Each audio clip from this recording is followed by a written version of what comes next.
I have always been the kind of person who shows up. When my cousin needed someone to drive her to the ER at 2 in the morning, I was there. When my uncle's house flooded and he needed help hauling waterlogged furniture to the curb, I was there. Showing up was just something I did, not because I expected anything in return, but because that is what family is supposed to mean. So when the doctor sat me down in October and told me I had a mass on my left ovary that needed to come out as soon as possible, the first thing I felt was fear. The second thing I felt was certain, completely, 100% certain, that my family would be there. I was 31 years old. I had never had surgery before in my life. I did not know what to expect from the anesthesia, from the recovery, from any of it. What I did know was that I had 2 parents, a brother, a sister-in-law, and a grandmother who lived 40 minutes away and called me every Sunday without fail. I told myself that whatever happened in that operating room, I would not be alone. I was wrong about that. But I am getting ahead of myself. My name is Simone. Wait, no. Let me start over in a way that actually makes sense. I grew up in a house where appearances mattered more than most things. My mother kept the living room immaculate.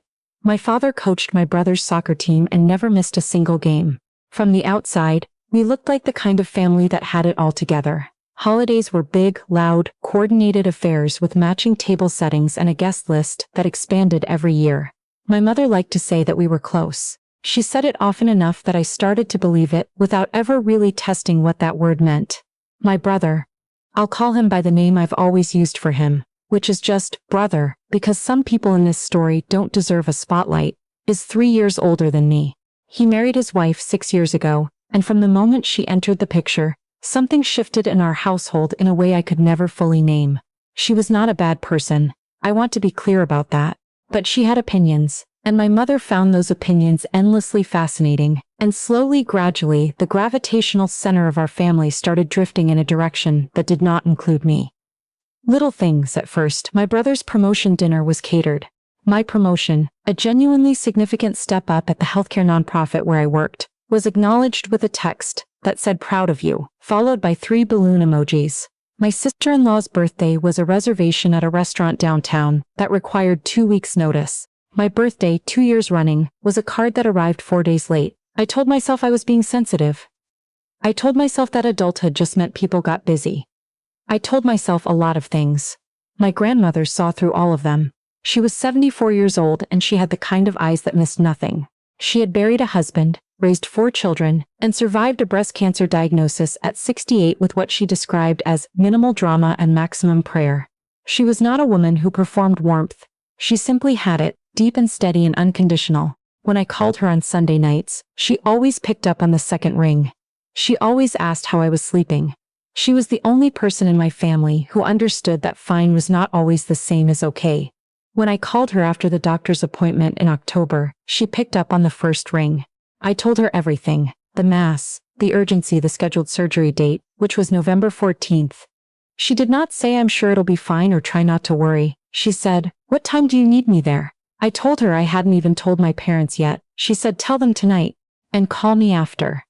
My mother's first response was a sharp inhale, and then a long pause, and then, "Oh honey, that's such bad timing." I asked what she meant. She reminded me, as if I needed reminding, about the cruise. My parents, my brother and his wife had booked a 10-day Caribbean cruise that departed November 10th and returned November 20th. They had booked it 8 months earlier for their anniversary. It was a big deal. My mother had been talking about it since February. My surgery was November 14th.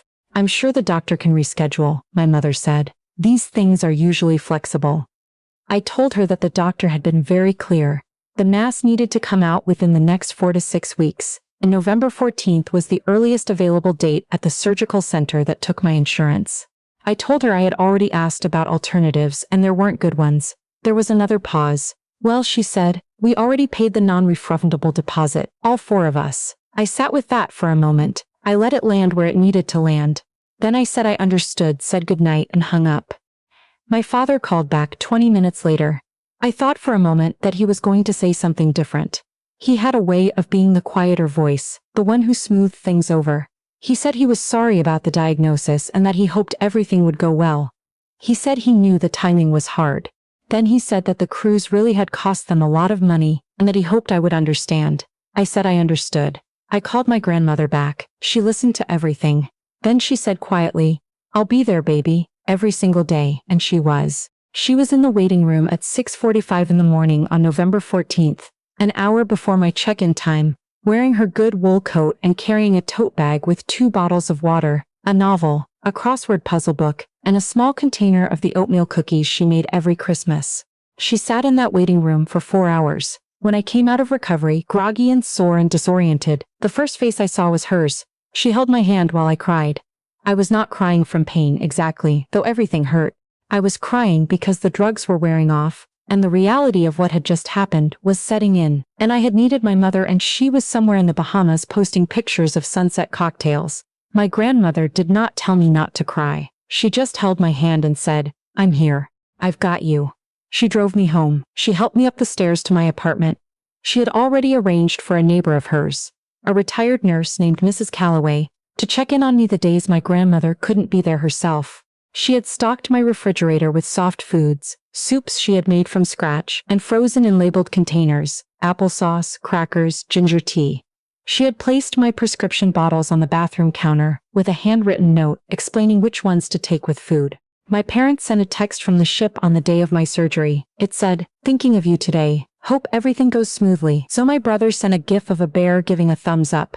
I stared at that gif for a long time. The cruise ended November 20th. My parents and my brother and his wife flew home and arrived back in town by early evening. My mother called me that night. I had been home from surgery for 6 days. I had barely left the couch. My grandmother had been there almost every day, but she had her own health to manage, her own appointments and her own fatigue, and I was aware, anxiety aware, of how much she was giving. My mother called and said, "We're back. The cruise was absolutely beautiful. You would have loved Aruba. How are you feeling?" I said I was doing okay. "Still tired," she said. "I'm sure you'll bounce back fast. You've always been so resilient." Then she told me about a catamaran excursion they had taken and the restaurant where they'd had the best conch fritters of her life, and she talked for 11 minutes. I looked at my phone afterward. I counted. Before she said she had to go because they still needed to unpack, and she was exhausted from the travel. She did not ask about the pathology results. She did not ask if I needed anything. She did not offer to come over. My grandmother came over the next morning with a fresh pot of chicken soup and sat with me while I ate it. She asked about the pathology report. I told her it had come back benign. The mass was not cancer, which was the best possible news. And she closed her eyes for a moment and pressed one hand flat against her chest and said, "Thank you, Lord."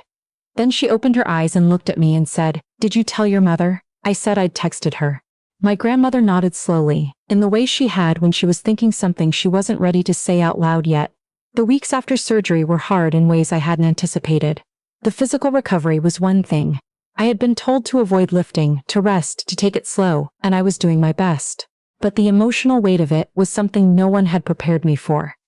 I lay on my couch in the evenings and stared at the ceiling, and thought about the fact that I had been afraid, genuinely afraid, and the people who were supposed to know me best had been drinking rum punch on a deck somewhere. My mother came to visit exactly once in the 3 weeks following my surgery. She stayed for 45 minutes. She brought flowers that I was allergic to. She knew this. She had known it for years, and she spent most of the visit telling me about a disagreement she'd had with my sister-in-law on the cruise and asking my opinion on who was right. As she was leaving, she patted my hand and said, "You look pale. Are you getting outside enough?" My brother never came at all. What I did not know, in those weeks, was that my grandmother was keeping a record. She was not a dramatic person. She did not announce what she was doing. She simply, quietly, methodically, in the way she did everything, began saving the text messages my mother sent her from the cruise, screenshots of the Instagram posts, notes in a small spiral notebook, dated and timed, documenting each day she had been at my apartment and what had been happening with my recovery. She noted the dates my parents and brother visited and the duration of each visit. She noted what was said and what was not said. She did not tell me she was doing this. I only found out later. At the time, all I knew was that she was there and that she was watching. My family has a reunion every year, which my mother organizes with a level of logistical precision usually reserved for military operations. It rotates between venues, but the format is always the same. A Saturday afternoon gathering at a rented hall, a catered meal, a slideshow of photos from the year, and a segment my mother calls Family Highlights where people share news, engagements, graduations, new jobs. It is, above all else, a performance. This year it was scheduled for the Saturday after Christmas. I almost didn't go. I was feeling better by then, physically, but there was a new distance in me, a gap that had opened up somewhere around day 4 of my recovery, when I had looked at my phone and seen a video my mother had posted of the ship's deck at sunset, and something in me had quietly, permanently shifted. My grandmother called me the Thursday before the reunion. She said, "I think you should come on Saturday." I said I wasn't sure I was up for it. She said, "I think you should come. I want you there." There was something in her voice I didn't fully recognize. I went. The hall was decorated the way my mother always decorated. Strings of lights, round tables with matching centerpieces, a photo booth in the corner with props. Cousins I hadn't seen all year, aunts and uncles, family friends who qualified as family through decades of proximity. My mother greeted me at the door with a hug that smelled like her perfume and said, "You look so much better than I expected." I found a seat near my grandmother. She squeezed my hand when I sat down and said nothing else. The meal was served. My mother made her rounds. My brother sat at a table near the center of the room with his wife, laughing at something on his phone. The slideshow ran, photos from a 4th of July cookout, Thanksgiving, someone's graduation, the cruise. There were a lot of photos from the cruise.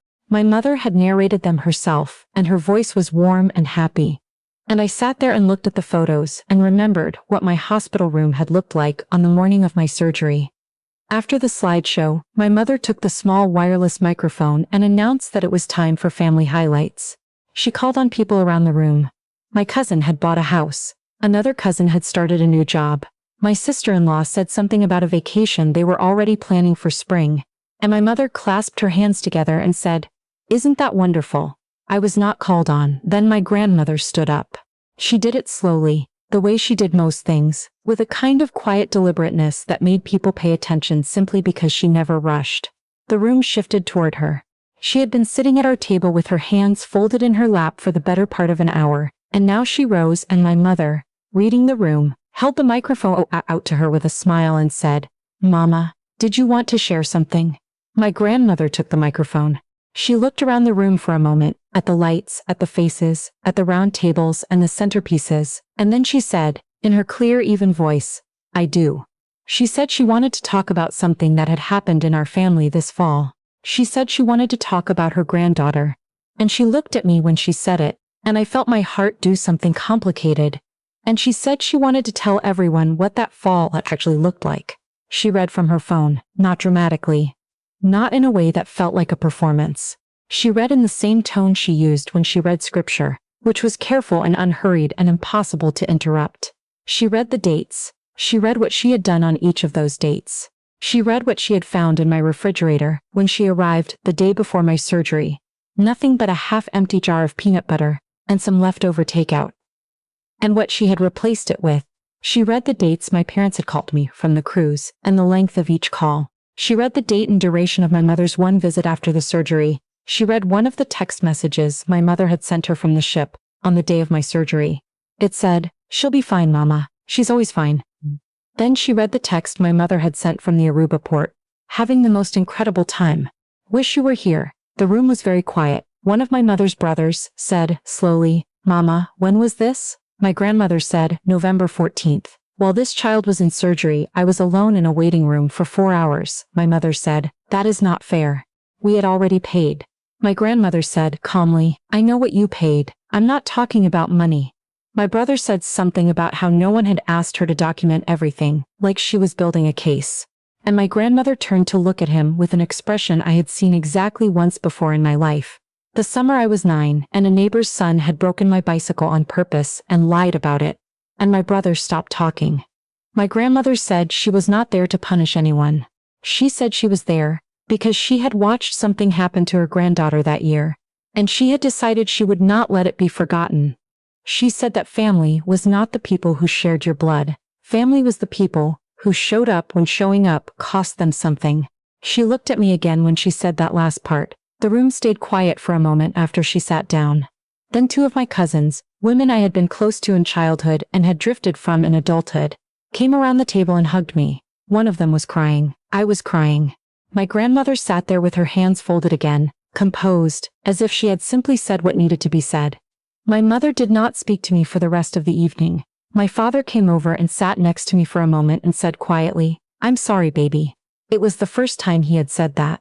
I don't know if it was enough. I don't know yet what enough even looks like. He held my hand for a minute and then let go. My brother left early with his wife. On his way out, he stopped next to my chair and stood there for a moment without saying anything. Then he said, "I should have called more," and he walked out. That was December. It is now several months later and I am still figuring out what this year has changed in me. My relationship with my parents is different.